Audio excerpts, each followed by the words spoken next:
Fala família Jesuscope, tudo bem com vocês? Estamos aqui para mais um Lab, o nosso Lendo a Bíblia, né? Estamos estudando esse livro aqui, Base da Fé Cristã, do Wayne Grudem. Se você ainda não adquiriu, aconselho que você adquira aí, se você está caminhando com a gente aí como família Jesuscope, como família ON, para que você tenha essas bases bem fundamentadas, bem firmadas aí da sua fé, né? E você também que caminha com a gente aí, que acompanha os nossos conteúdos na internet, é interessante que você obtenha, porque são conteúdos bem basilares mesmo para nós enquanto cristãos. Tá bom? Hoje nós vamos falar o que significa ser um cristão, tá bom? E um pouco sobre justificação e adoção também, complementando esse tema.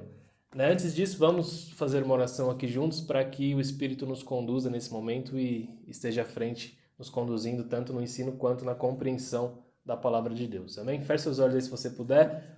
Pai, muito obrigado mais uma vez por estarmos aqui diante de Ti, diante da Tua palavra, juntos em família, para compartilharmos um pouco mais sobre a Tua palavra, sobre o Teu plano para nós, sobre os teus propósitos para cada um de nós. Pai, que nós possamos ter clareza, Pai, que o Teu Espírito nos ajude, nos capacite, nos guie nesse momento aqui, Senhor, para que juntos nós possamos chegar um pouco mais perto de Te conhecer, um pouco mais além na nossa compreensão de Ti, Senhor, que é muito limitada, porque o Senhor é muito grande, Pai, mas nós desejamos cada dia mais Te conhecer mais e mais, Senhor. Então, que ocorra isso hoje também, Pai, que nós possamos ter cada vez mais fome, mais sede de Ti, para continuar nessa caminhada de Te conhecer mais e mais.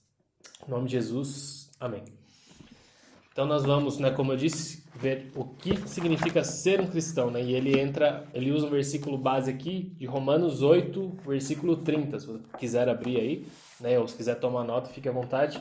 Romanos 8:30 diz assim, ó: "E aos que predestinou também chamou, aos que chamou também justificou, aos que justificou também glorificou", né? Nós, na ordem aqui do livro, né, o capítulo anterior viria a predestinação ou a eleição, porém nós não falamos sobre isso, então eu vou só falar rapidamente sobre a eleição para que possamos entrar aqui, porque no texto hoje nós iríamos usar essa parte também chamou, né, aos que chamou, justificou, falando do chamado, do evangelho e da justificação, porém antes do chamado há a predestinação, a eleição, né, que é um tema muito controverso hoje, mas é uma realidade bíblica, né? E isso ninguém nega, né? Que é uma realidade bíblica. Então, tanto calvinistas quanto arminianos concordam que a predestinação, que a eleição é um tema bíblico, né? Talvez seja desconfortável para alguns ouvidos ouvir, né, esse termo, por já se lembrar do calvinismo, porém, se você for estudar, né, em qualquer fonte segura, aí você vai ver que tanto calvinistas quanto arminianos concordam em relação à existência da predestinação, da eleição. A diferença se dá em como ela acontece, né? Então, calvinistas creem que ela ocorre de forma soberana, né, a vontade soberana do Senhor, então ele me chamou, logo eu não tenho como resistir a essa escolha.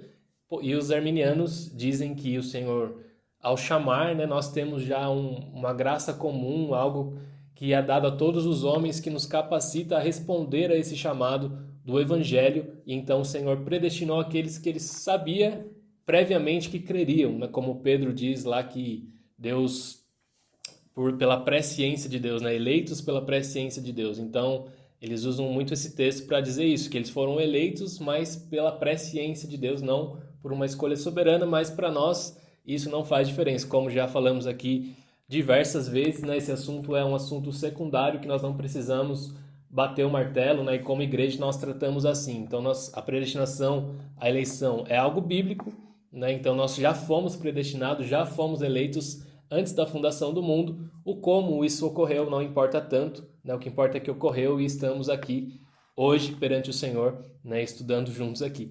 Então, né?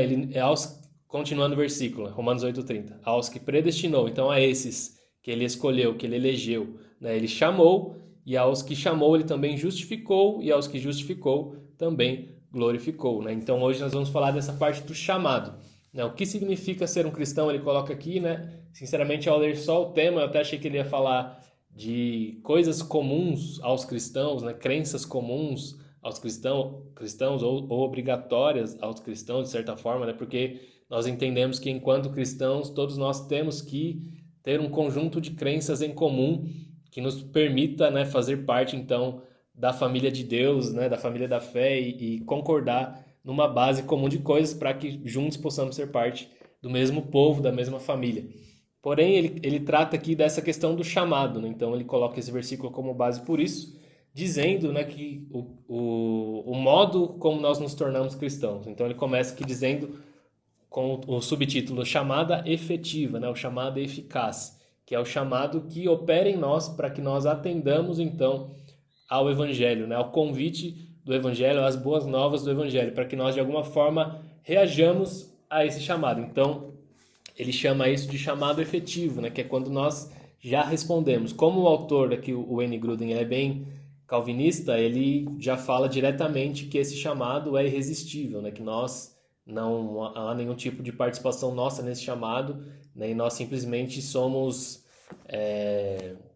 entregues a esse amor de Deus e respondemos a isso não por nenhum mérito nosso, não por nada nosso, mas sim pelos méritos de Deus, de Cristo, pela eleição dele, né? Porém, isso, como já disse, não é o foco, né? Ele coloca alguns textos base aqui de como esse chamado nos transforma, né? Então, por exemplo, né, nem vou citar todos aqui, mas ele fala ó, lá em 1 Pedro 2,9, né, que ele nos chamou das trevas para a sua maravilhosa luz, né? Ele nos chama para a comunhão do seu Filho, 1 Coríntios 1,9.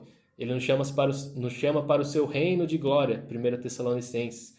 Né? Então, há várias menções aqui de Romanos, né? As pessoas que foram chamadas por Deus pertencem a Jesus Cristo, Romanos 1,6. Chamados para serem santos, Romanos 1,7. Entraram no domínio da paz, 1 Coríntios 7,15, enfim. Então, recebemos diversos chamamentos da parte de Deus, né? E nós que respondemos a esse chamado, então, somos cristãos, somos pequenos cristos, né? Esse termo cristãos, como vocês já devem saber, né, surgiu ali, se não me engano, no livro de Atos, quando os cristãos estão indo para Antioquia e o povo de Antioquia vê neles pequenos cristos, né? Então passam a ser chamados cristãos ali nesse momento, tá bom? E perdura até hoje, né? Hoje nós até temos um receio, às vezes, de como ser chamados ou não, né? Ser chamado cristão, ser chamado crente, ser chamado evangélico, por várias distorções que ocorrem no meio, porém é fato que todos nós, de uma denominação ou de outra, né, de um conjunto de crenças ou outros, podemos nos definir como cristãos primariamente, tá bom? Então, para que sejamos cristãos é necessária essa resposta ao chamado do evangelho. Porém, ele coloca aqui também que há dois tipos de chamadas, né? Há uma chamada geral e há essa chamada evangélica, essa chamada eficaz, né? Então, o chamamento, ele continua ocorrendo independente da nossa reação, né? Então, a nossa função, né? O nosso papel nesse plano divino não é julgar quem vai atender ao chamado ou não, e sim continuar chamando, continuar pregando, continuar expondo as boas novas às pessoas e deixar que Deus opere nelas, né? Porque não somos nós que convencemos, né? Não somos nós com os nossos argumentos que vamos tornar uma pessoa cristã ou não, né? Então isso cabe somente a Deus, ao Espírito Santo. Nosso papel é continuar com o chamamento, né? Continuar com a pregação do Evangelho. Então, toda a proclamação do Evangelho, toda a pregação do Evangelho, né? Todo compartilhar nosso, seja aqui pregando, né? Ensinando vocês aqui, seja uma pregação na igreja, seja você numa conversa com seus amigos da forma mais informal possível, mas a partir do momento que você está falando sobre as Sagradas Escrituras, está falando sobre o Evangelho, está falando sobre esse plano de Deus de salvar a humanidade, você está chamando as pessoas, né? Você está participando disso aqui, desse chamado mais amplo que é o geral. E aí ele faz questão de separar, como ele já pontuou aqui no primeiro ponto, que há também esse chamado eficaz, que é o chamado que opera, né, a transformação dos nossos corações para que nós possamos, então, responder a essa boa notícia, a esse plano divino e, então, nos tornar parte da família de Deus, né, nos tornar cristãos. Ele pontua também aqui, que é algo que é importante, né, que, embora básico, é importante nós citarmos, que são os elementos da chamada do Evangelho, né? Então, o que é necessário para a pregação do Evangelho, né, da forma mais primitiva, mais básica possível. Ele coloca aqui que é necessário, né, que a pessoa que está ouvindo saiba que todas as pessoas pecaram, Romanos 3:23, como texto base. A penalidade por nosso pecado é a morte, Romanos 6:23. E Jesus Cristo morreu para pagar a penalidade por nossos pecados, Romanos 5:8. Então, antes de nós proclamarmos a boa notícia, é necessário que a pessoa entenda a má notícia, né? Então, porque se eu simplesmente falar, ó, Jesus morreu por você, né? A pessoa, tipo, não vai entender nada. Mas como assim morreu por mim, né? Uma pessoa que nunca ouviu falar.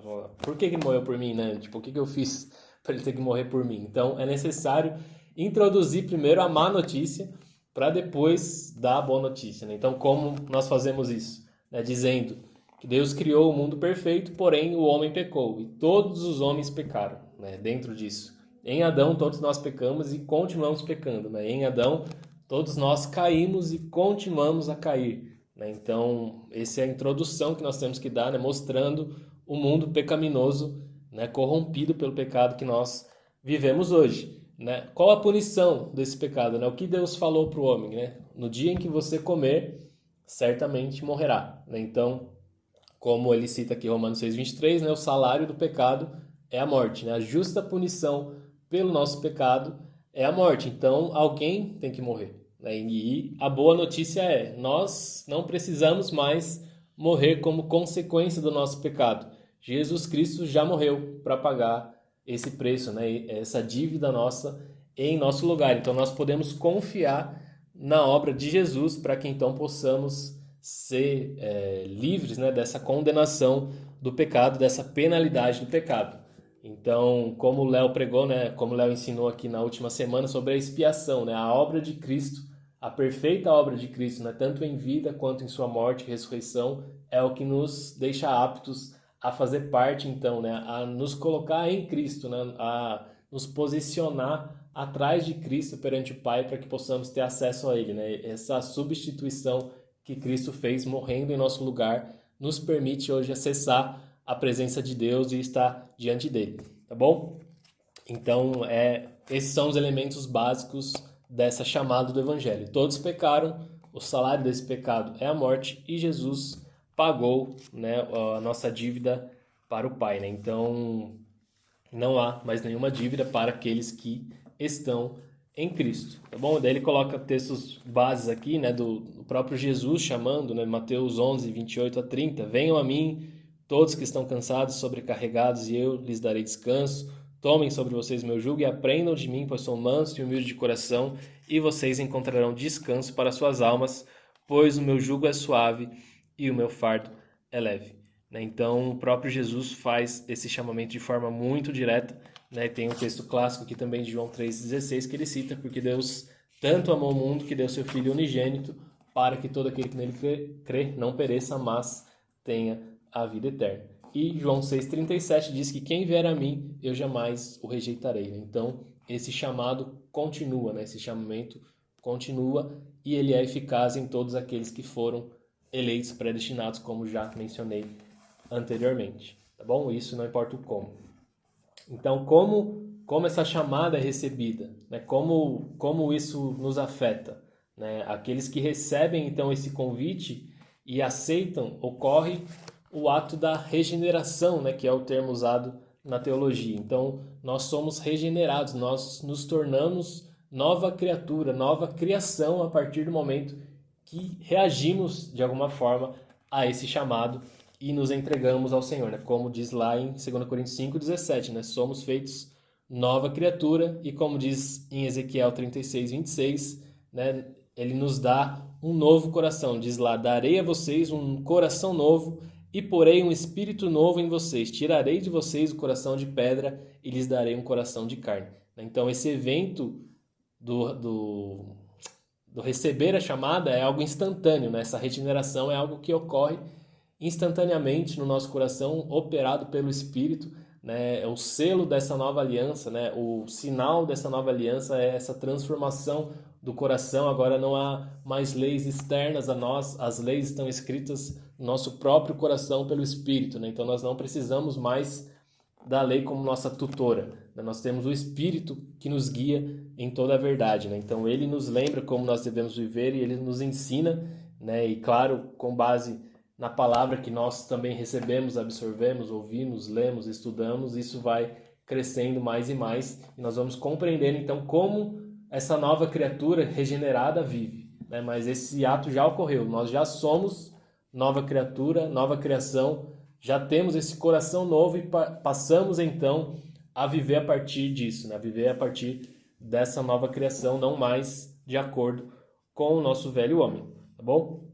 Ele coloca outro ponto, né? Como é respondida, né? Aqui nós recebemos então com a regeneração e como nós respondemos a esse chamado, né? O modo que nós respondemos é através de arrependimento e fé, né? Então, a partir do momento que somos regenerados, podemos então nos arrepender, ver que realmente nós estávamos errados, que nós realmente estávamos vivendo uma vida desregrada, né? Uma vida fora da vontade de Deus, uma vida perversa, seja qual for, né, a vida que você vivia, todos nós nos vemos contra a vontade de Deus, nos vemos de alguma forma ofendendo a Deus, né, ofendendo a sua santidade, ofendendo a sua lei, transgredindo a sua lei. Então, todos nós, a responder, né, a receber essa regeneração, então, respondemos nos arrependendo, né? Então, esse arrependimento gera essa contrição no nosso coração, essa tristeza que vai nos mover a mudar, né? Então, esse arrependimento,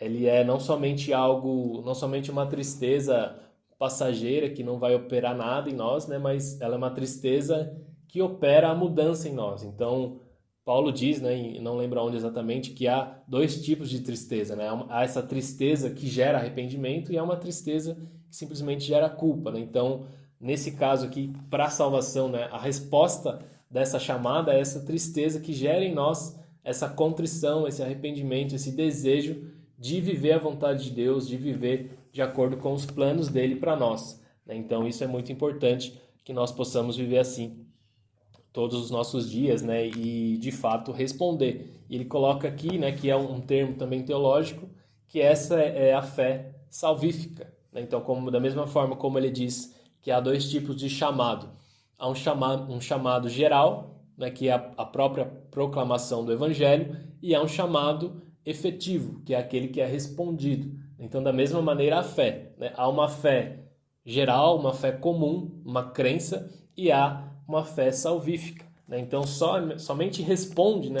A resposta dada a esse chamado é somente a quem tem essa fé salvífica, essa fé para a salvação, né? Porque ele afirma aqui no discorrer do capítulo que não adianta nós simplesmente afirmarmos ou crermos ou acreditarmos que Jesus veio, viveu, foi um cara legal, né? Que ele falou era verdade, que ele deu bons conselhos, mas não nos rendermos, né, a toda a palavra de Deus. Então, não basta simplesmente eu crer em Deus, não basta simplesmente eu crer em Jesus, né, e se a minha vida não tiver mudança nenhuma.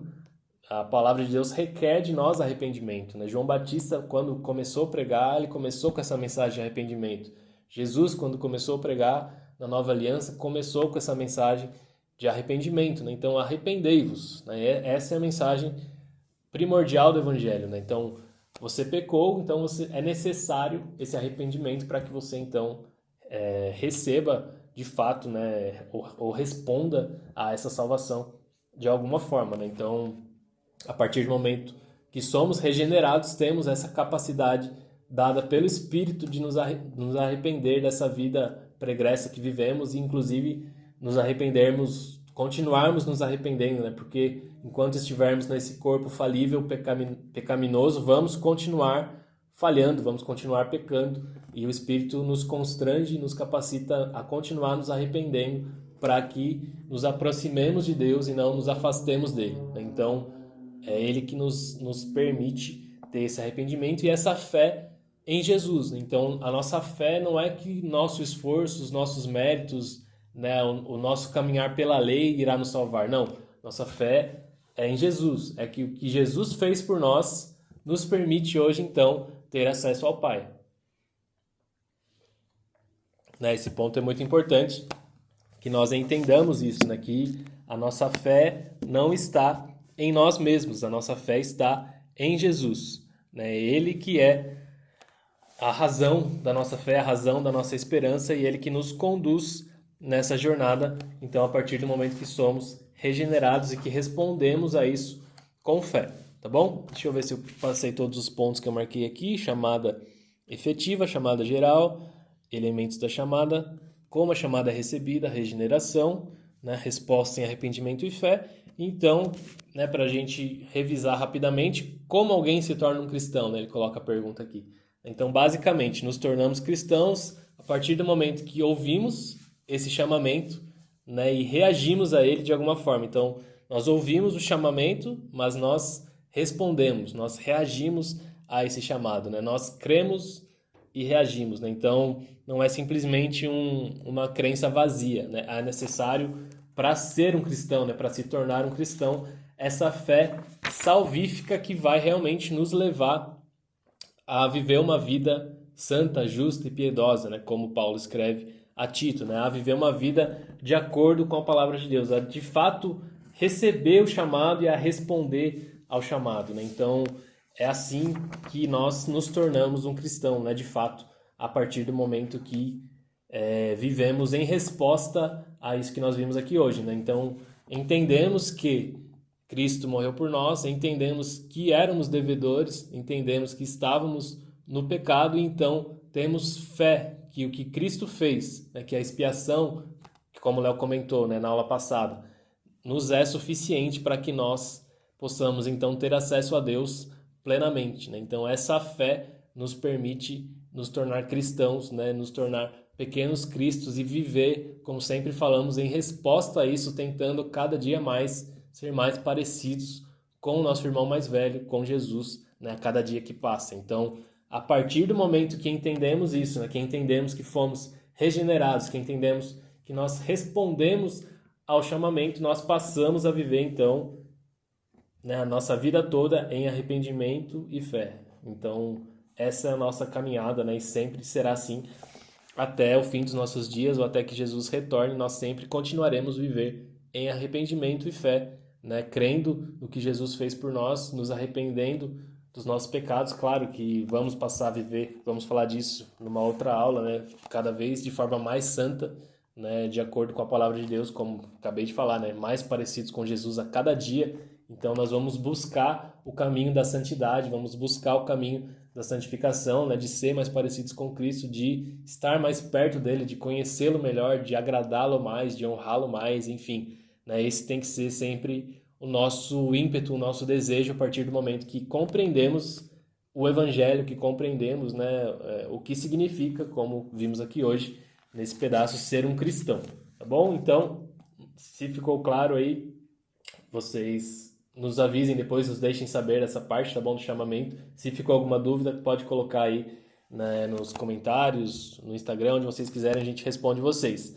Agora a gente vai ver também um pouco sobre justificação e adoção, né? O que são, ele coloca aqui, justificação e adoção, né? Ainda no mesmo versículo, né, que ele cita, Romanos 8:30, ele diz também que ele também nos justificou, né? E aos que justificou também glorificou. Então, essa justificação é uma declaração legal de Deus, né? Então, nós éramos culpados, como vimos, éramos pecadores, né? E nós tínhamos uma condenação já proferida por conta do nosso pecado, do nosso erro, que era a morte, né? Então, Deus nos dá uma declaração legal, né? Que agora nós não somos mais culpados, nós não somos mais condenados à morte, né? Nós fomos livres dessa condenação.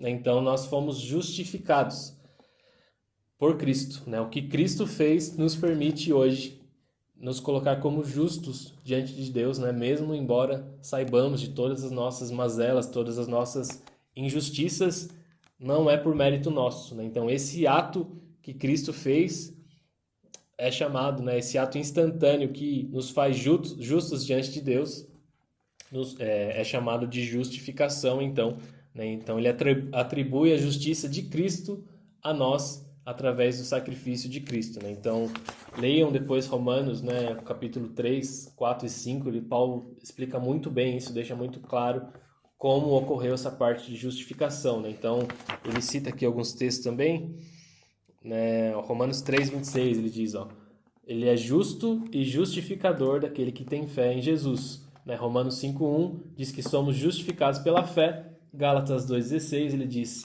sabemos que ninguém é justificado pela prática da lei, mas mediante a fé em Jesus Cristo, né? Então, esses versículos mostram claramente essa justificação pela nossa fé em Jesus e somente por essa fé em Jesus, né? Não há mais nada que precise ser feito, né? Jesus já fez o que era necessário, agora é somente essa fé que é necessária. Então, esse é até um dos pontos, né? Uma das solas da Reforma Protestante. Nós passamos recentemente aí pelo aniversário da Reforma, né? Dia 31 de outubro, 505 anos da Reforma Protestante, e um dos esses da Reforma, né? São 5 solas, um dos solas é o sola fide, que é somente a fé, que é um ponto primordial também à Reforma Protestante, né? E que o autor até cita aqui. Então, a justificação nada mais é do que essa declaração legal da parte de Deus, né? O próprio Deus agindo como juiz, declarando a nossa justiça, né? Como já disse, não por causa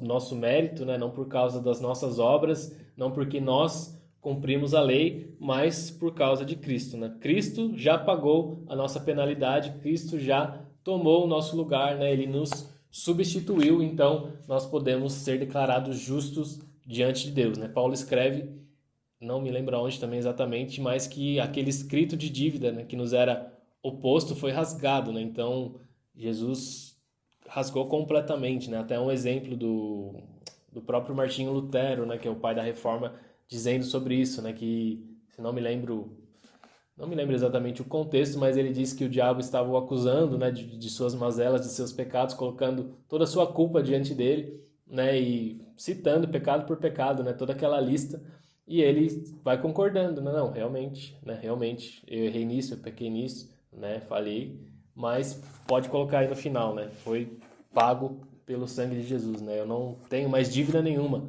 Toda essa lista aí, embora ela seja real, ela seja verdadeira, Jesus já pagou o preço por ela, né? Jesus já me substituiu, então eu não tenho mais dívida nenhuma com Deus, sou declarado justo por esses méritos de Cristo, né? E nós sempre falamos, né, quando falamos sobre isso, você pode, com certeza já ouviu em alguma pregação, né? Não é que Deus simplesmente pegou toda a nossa sujeira, todo o nosso pecado e colocou debaixo do tapete, não. Né? Ele pegou todo o nosso pecado, toda a nossa sujeira e ele derramou sobre Cristo, né? Então, Cristo sofreu a ira de Deus no nosso lugar. Ele até cita aqui que lá em Efésios 2, Paulo diz que nós éramos, por natureza, filhos da ira, né? Então, nós éramos filhos da ira, Jesus se tornou esse filho da ira no nosso lugar. Ele recebeu a ira divina sobre si para que nós pudéssemos ser livres dela, né? Então, a partir do momento que estamos em Cristo, somos livres da ira divina, né? Então, é somente quem está em Cristo. Quem não está em Cristo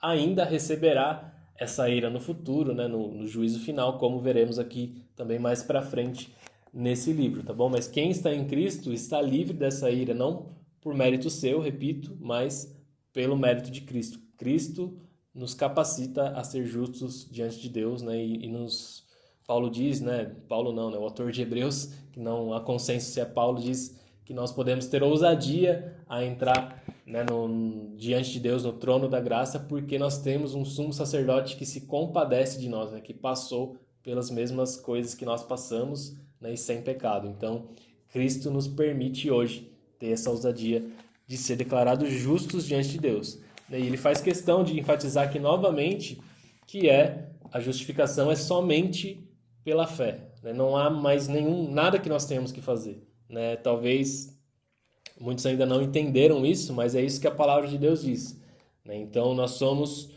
Paulo explica, ele coloca aqui, ó, Paulo explica que as pessoas são justificadas gratuitamente por meio da redenção que há em Cristo Jesus, Romanos 3:24. Né? Então, e em Efésios 2, 8, 9, ele deixa bem claro aqui, ó, pois vocês são salvos pela graça, por meio da fé, isso não vem de vocês, é dom de Deus, não por obras para que ninguém se glorie. Então, a justificação é um resultado dessa graça divina derramada sobre nós, né? Não tem mais nada que possamos fazer para recebê-la, né? É simplesmente a fé em Cristo. Por que ele faz questão de mencionar isso, né? Porque, como eu falei, é um dos pontos mais importantes ali da Reforma Protestante. E Lutero, quando entendeu essa justificação pela fé, né, foi um dos pontos que mais divergiu ali da igreja romana, da igreja católica, né? Porque eles criam que, não sei se ainda creem assim, mas criam que era necessário outros pontos, né? Não somente a fé, mas, por exemplo, a Eucaristia, né? A comunhão, o batismo.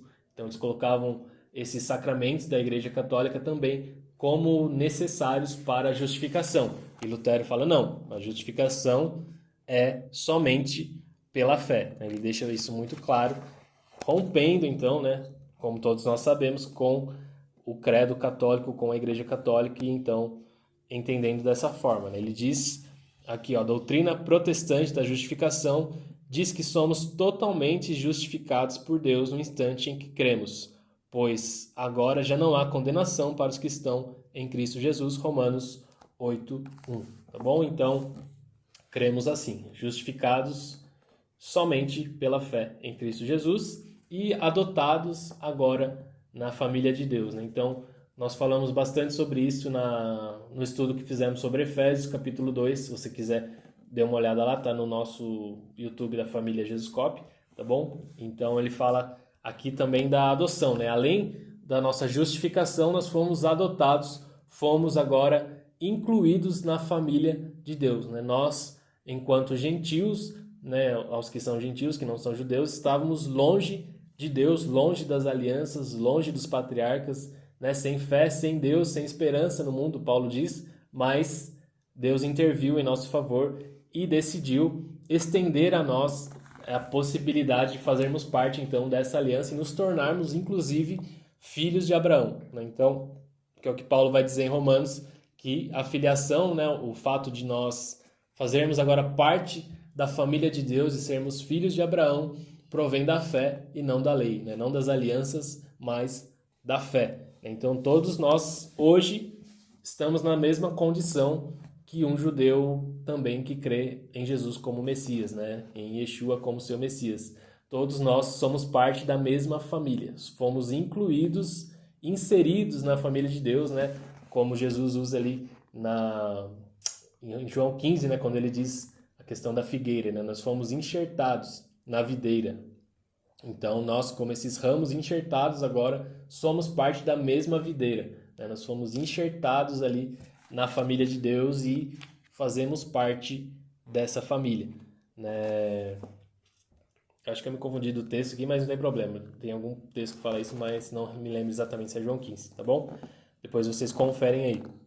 Então, nós temos essa possibilidade de fazer parte da família de Deus, de sermos chamados filhos de Deus. Temos esse privilégio, né? João diz, né, que aos que creram em seu nome, deu-lhes o poder de serem feitos filhos de Deus, né? Então, hoje nós podemos não mais ser filhos da ira, filhos da desobediência, mas sim filhos de Deus, né? Ter o próprio Cristo, o próprio Jesus como nosso irmão mais velho, né? Ser herdeiros com ele, né? Como Paulo diz, né? Co-herdeiros com Cristo, né? Então, nós fazemos parte dessa família, né? É um privilégio que nós não conseguimos, eu acho, mensurar bem, né? Então, é algo assim extraordinário, né? Nós éramos inimigos, nós éramos desobedientes. Paulo diz, inclusive, que nós estávamos mortos, né? Em Efésios 2, em nossos pecados e delitos, mas Deus interviu, né? Ele nos chamou, ele nos justificou, né? Ele nos glorificou. Então, nós hoje podemos ser parte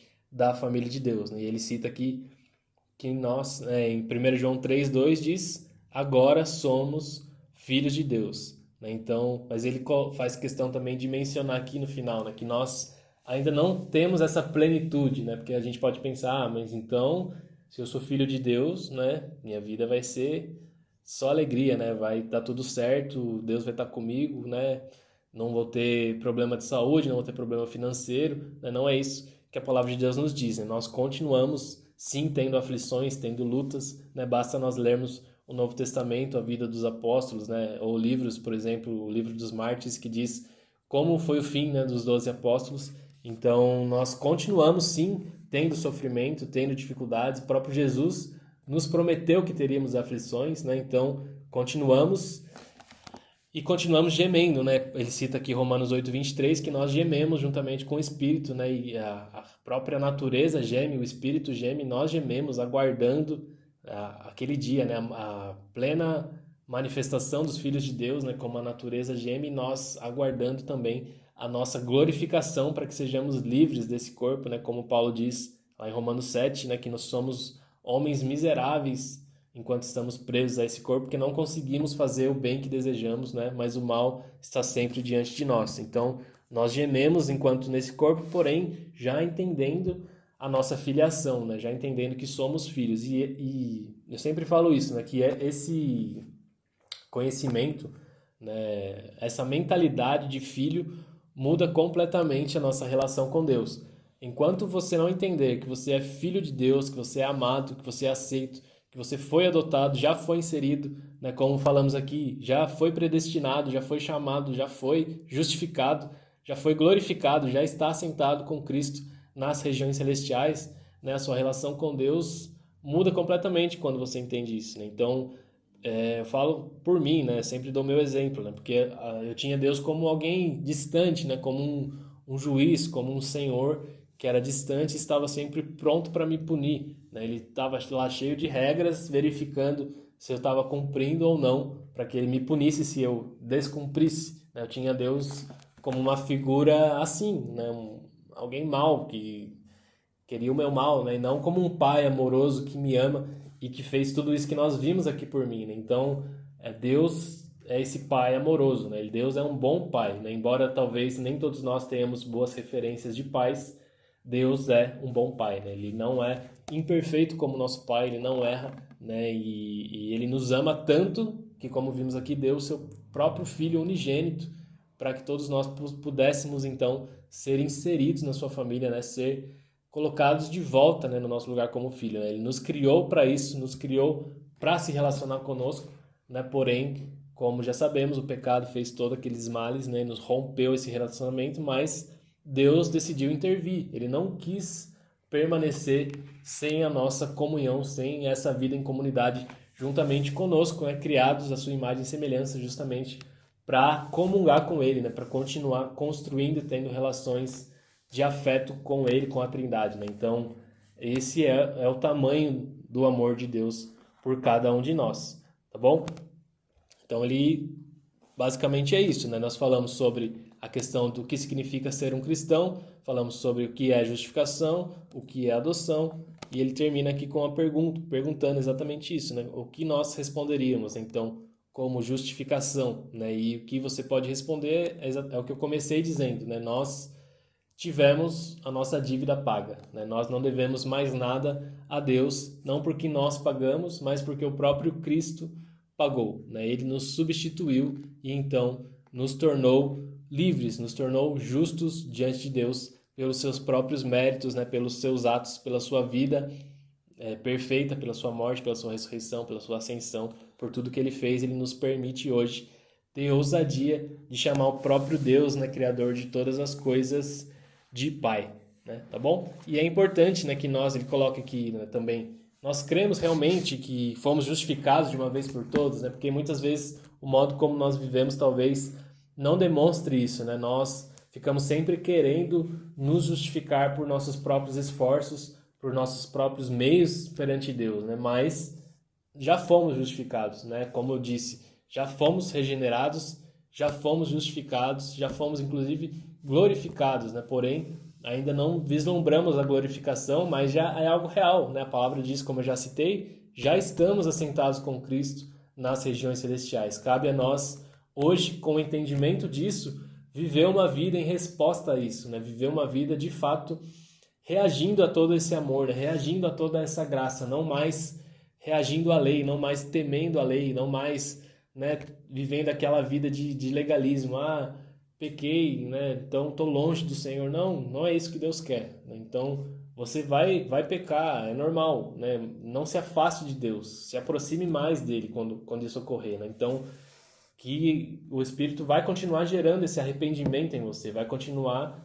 te dando essa fé salvífica, né? Então o nosso papel é esse, né? Que você entenda que você já foi justificado, você já foi adotado, você já é parte da família de Deus, né? Deus te ama como você é. Claro que todos nós estamos em processo de transformação e, como já disse, vamos ver mais para frente a questão da santificação também, que é importante, né? Mas já fomos aceitos né? Ele já fez tudo isso por nós, então cabe a nós viver em resposta a isso e não mais tentando viver uma vida perfeita aos olhos da lei, né? Como se o nosso mérito fosse ser suficiente para nos regenerar, para nos comprar, para que nós obtenhamos a nossa salvação, né? Não é sobre nossos méritos, né? Não é sobre o que fazemos, é sobre o que Cristo fez e ele já nos justificou.